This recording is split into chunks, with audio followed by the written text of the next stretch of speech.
Hey everyone, today we're doing a quick review of The Thousand Names by Django Wexler, the first book in the Shadow Campaigns series. Okay, to start this off with, I have to put all cards on the table. This is the third time I've read this book. I've read about 10 of Wexler's books so far, I think. It's give or take. So it's safe to say that one of this guy's fans. So in light of that, view my review with suspicion. I'm prone to give this a good review no matter what I do. I enjoyed this. However, my enjoyment wasn't across the board completely perfect. I'll get into it later. Let's start off with what are this book's major tropes, what's its target audience, that sort of thing. This is a flintlock fantasy book where people march in armies and use guns in kind of a Napoleonic style. In particular, this is more of a colonialism bent compared to later books in the series. The characters head off to a distant desert land where they subjugate the local people in order to extract wealth or something it's never really gotten into. One of the protagonists is a lesbian who's cross-dressing as a man in order to just get away from her past life and start over. This is a military fantasy, probably the most military fantasy book that I've read in like a drilling, marching sort of way. There's lots of army marching, drilling, interregimental politics, that sort of thing. And it has demon magic. In particular, like the demons are kind of symbiotic spiritual entities that need to possess people in order to exist. So specific people become haunted by basically ghosts, and this gives them X-Men style superpowers. This is an adult book, but I think anyone 15 plus can read it.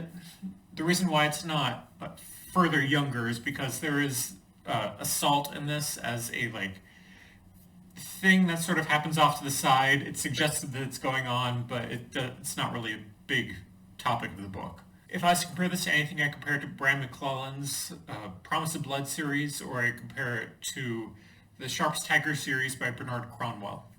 So what's this book's concept? It's a Napoleonic military campaign across a desert to reclaim a colony after it has rebelled. It's led by a military genius who's kind of like a Napoleon redo sort of guy, Napoleonic figure, who's really smart and also really takes a lot of risks. So in the front of the book, you have the obvious. So the obvious part of this plot is a Napoleonic march across the desert trying to conquer people.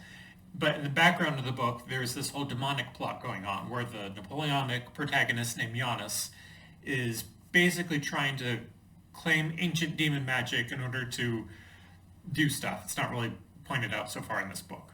I thought this book was largely well executed. I have a few quibbles here and there, but largely the concept is well executed upon. I'll start with the good. Let's talk about the characters for a minute. I'll start with the good. Winter Earnglass is the LGBTQ protagonist. She's good. She's skilled, competent, hardworking. She's not really Mary Sue because these aspects don't come naturally to her. She has to study and work hard to become good.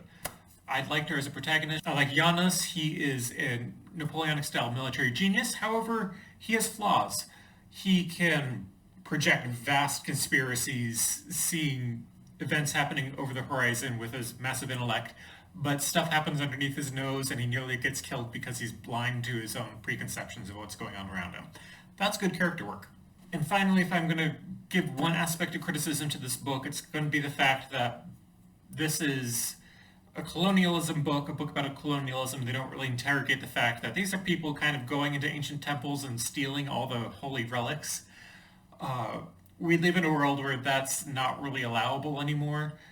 This book could have explored that fact, maybe discussing, for example, the British museums today have ancient Greek relics that Greece wants back, but Britain's not going to give them back.